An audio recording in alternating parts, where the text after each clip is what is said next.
기억을 되찾은 할머니. 일막 기억을 잃은 척하는 할머니. 팔순의 김말순은 작은 아파트 거실에 홀로 앉아 TV를 보고 있었다. 화면 속에서는 상속 전문 변호사가 나와 유언장의 중요성을 역설하고 있었다.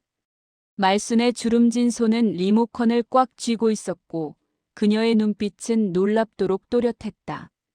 지난 석 달 말순은 자식들의 변화를 감지했다. 장남 진우는 예전처럼 주말마다 찾아오지 않았다. 대신 전화로 건강은 어떠냐며 진명이가 아직 본인 앞으로 되어 있냐는 말을 슬쩍 꺼냈다. 며느리 수지는 아예 대놓고 요양원 팸플릿을 들고 와서는 요즘 좋은 곳이 많다며 권유했다. 둘째 딸 미영은 보험 해지를 권하며 목돈을 현금으로 바꿔놓으라고 재촉했다. 말수는 그날 밤 잠을 이루지 못했다. 평생 자식들을 위해 살았다. 남편을 일찍 여의고 혼자 시장에서 장사하며 세 남매를 키웠다. 대학까지 보냈고 결혼 자금도 모두 대줬다. 그런데 이제 와서 그들의 눈에 보이는 건 오직 재산뿐이었다. 다음 날 아침 말수는 결심했다. 죽은 뒤에 유산 다툼을 하느니 살아서 그들의 진짜 얼굴을 확인하겠다고. 월요일 말수는 연기를 시작했다. 진우가 전화했을 때 일부러 엉뚱한 대답을 했다. 엄마, 어제 병원 가셨어요? 병원? 아, 시장 갔다 왔지. 생선이 싱싱하더라. 무슨 소리세요? 병원 가시기로 했잖아요. 그랬나? 기억이 가물가물하네. 전화기 너머로 진우와 수진이 속닥이는 소리가 들렸다. 말수는 입꼬리를 살짝 올렸다. 수요일 미영이 찾아왔다. 말수는 냉장고 문을 열고는 당황한 표정을 지었다. 어머, 내가 뭘 찾으려고 했더라. 엄마, 괜찮으세요? 괜찮긴 뭐가 괜찮아. 요새 깜빡깜빡하는 게 너무 많아. 미영의 눈빛이 달라졌다. 그녀는 즉시 진우에게 전화를 걸었다. 말수는 방 안에서 그들의 대화를 엿들었다. 오빠, 엄마 이상해. 빨리 병원 데려가야 할 것 같아. 금요일 세 남매가 모두 모였다. 그들은 말순을 병원에 데려가 검사를 받게 했다. 의사는 경미한 인지저하 증상이 보인다며 정밀 검사를 권했다. 진우는 진단서를 먼저 챙겼고 미영은 의사에게 치매 가능성을 거듭 물었다. 말수는 진료실에서 나오며 생각했다. 이제 본격적으로 시작이구나. 이막 가족의 민낯, 모두의 욕망. 일주일 후 말순의 집 앞 카페에서 진우와 수진이 만났다. 그들은 노트북을 펴고 재산 목록을 정리하고 있었다. 아파트 시세가 지금 5억은 되겠어. 거기다 예금이랑 보험금까지 합치면 빨리 명예 이전 받아야 해. 엄마가 완전히 치매 판정받으면 법적으로 복잡해질 수도 있어. 수지는 요양원 자료를 꺼내들었다.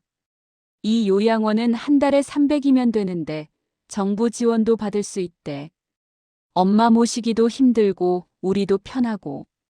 그들은 말순이 완전히 판단력을 잃기 전에 재산을 정리해야 한다는 결론을 내렸다.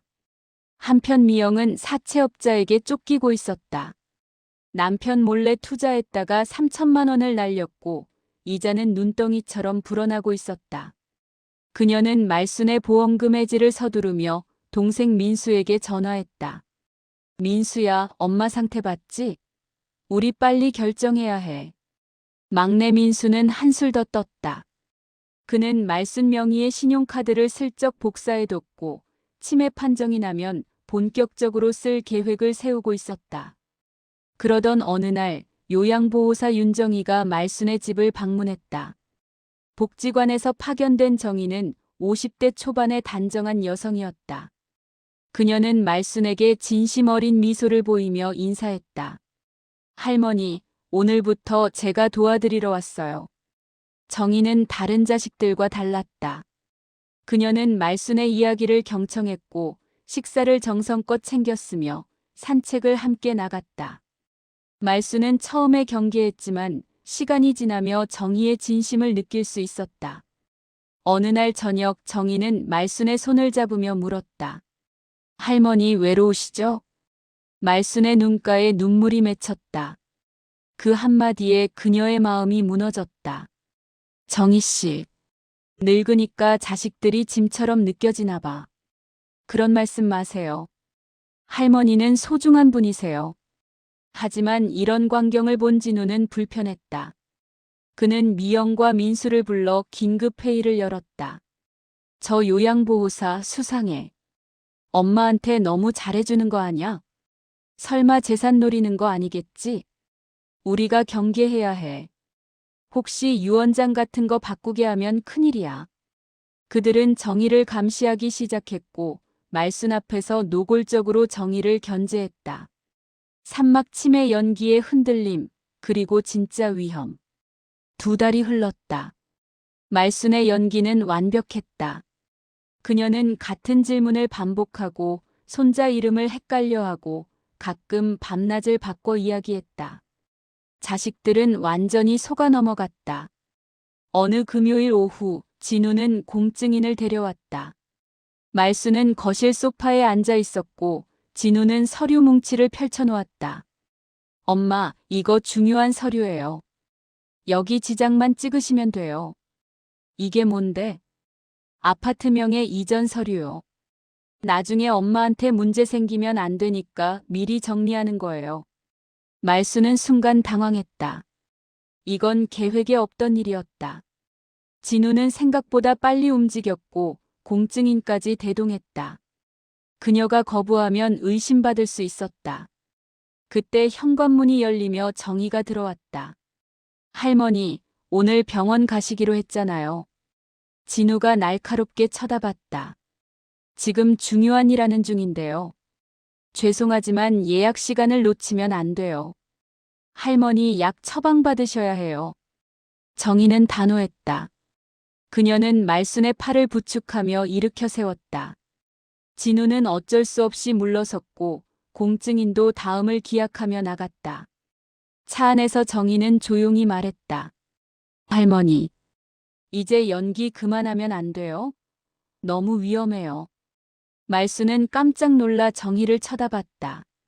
어떻게? 할머니 눈빛이요. 치매 환자 눈빛이 아니에요. 저 이런 일 오래 했어요. 말순은 한참을 침묵했다. 그리고는 단단한 목소리로 대답했다. 아직 아니다. 저놈들 진짜 얼굴 더 보여줘야지. 정희는 한숨을 쉬었다. 그럼 제가 도와드릴게요. 혼자서는 위험해요. 그날부터 정희는 말순의 공모자가 됐다. 사막 진짜 유언장, 가짜 가족.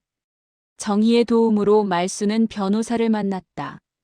그녀는 명료한 정신으로 새 유언장을 작성했고 자식들의 행태를 녹음하고 영상으로 기록하기 시작했다. 한편 자식들의 다툼은 격화됐다. 진우는 명예 이전을 서두르고 미영은 당장 현금이 필요하다며 보험해지를 재촉했다. 민수는 형과 누나가 너무 많이 가져가려 한다며 불만을 터뜨렸다. 형은 아파트 받고 누나는 보험금 받고 나는 뭐 받아요? 내가 막내잖아. 엄마 모시는 건 우리가 다 했어. 말도 안 돼. 나도 똑같이 나눠받을 권리 있어.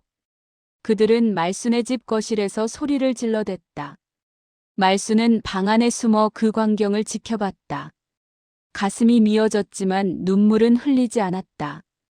다음 날 수지는 요양원 강제 입원 서류를 들고 왔다.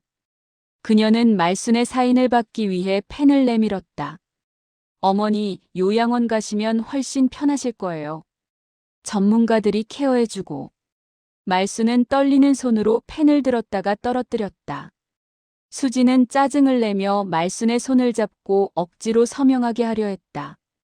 바로 그 순간 정희가 핸드폰으로 그 장면을 촬영하고 있었다. 마침내 결정의 날이 왔다. 요양원 입원 심사를 위해 사회복지사가 방문했고 자식들은 모두 모였다. 그들은 말순의 치매가 심각하다며 입을 모았다. 심사관이 물었다. 어르신, 오늘이 무슨 요일인지 아세요? 말순은 잠시 침묵했다. 그리고는 또렷한 목소리로 대답했다. 금요일입니다. 자식들의 얼굴이 굳었다. 손자 이름을 말씀해 주시겠어요? 진호, 수빈, 민재. 3명입니다. 진호가 당황하며 끼어들었다. 엄마, 갑자기 왜 이러세요? 말수는 천천히 일어나 자식들을 돌아봤다. 내가 치매라고? 누가? 오막 마지막 반전, 상속자의 이름. 거실은 순간 얼어붙었다. 말수는 핸드백에서 태블릿을 꺼냈다. 화면에는 지난 석 달간의 녹음과 영상이 가득했다. 여기다 있다. 너희가 한 짓들. 재산 이야기를 하는 진우와 수진의 대화, 보험금을 노리는 미영의 전화통화, 신용카드를 몰래 복사하는 민수의 모습, 그리고 서류에 억지로 서명하게 하려던 수진의 장면까지. 자식들은 패닉에 빠졌다. 엄마, 이건 오해예요. 우리가 언제 그랬어요? 말수는 차갑게 말했다. 너희가 보여준 게 사랑이냐, 재산 욕심이냐. 나는 석 달 동안 지켜봤다. 진우가 소리쳤다. 엄마가 우릴 시험했다고요? 이게 말이 돼요? 말이 안 되는 건 너희 행동이다. 말수는 변호사에게 전화를 걸었다. 잠시 후 변호사가 도착해 새 유언장을 공개했다. 아파트를 포함한 전 재산의 대부분은 요양보호사 윤정희에게 상속된다는 내용이었다. 자식들에게는 법적 최소 상속분만 남겼다. 이게 뭐예요? 저 사람한테 왜 다 주는 거예요? 미영이 비명을 질렀다. 민수는 멘붕에 빠져 주저앉았다. 진우는 소송을 걸겠다며 난동을 부렸다.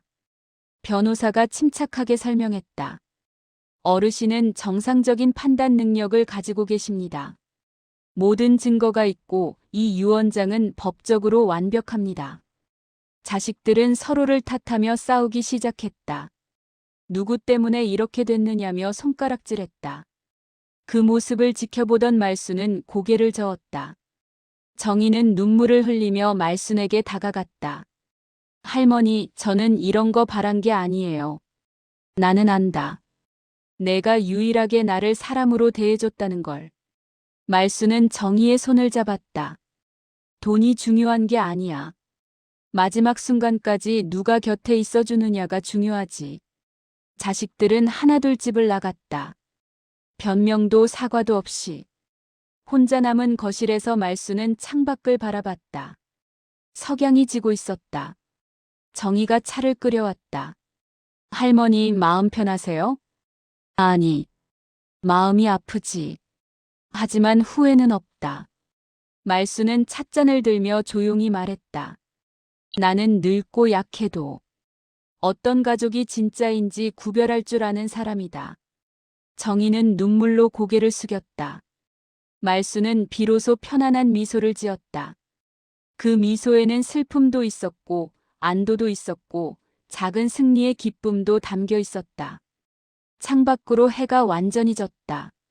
하지만 거실의 따뜻한 불빛은 여전히 밝게 빛나고 있었다.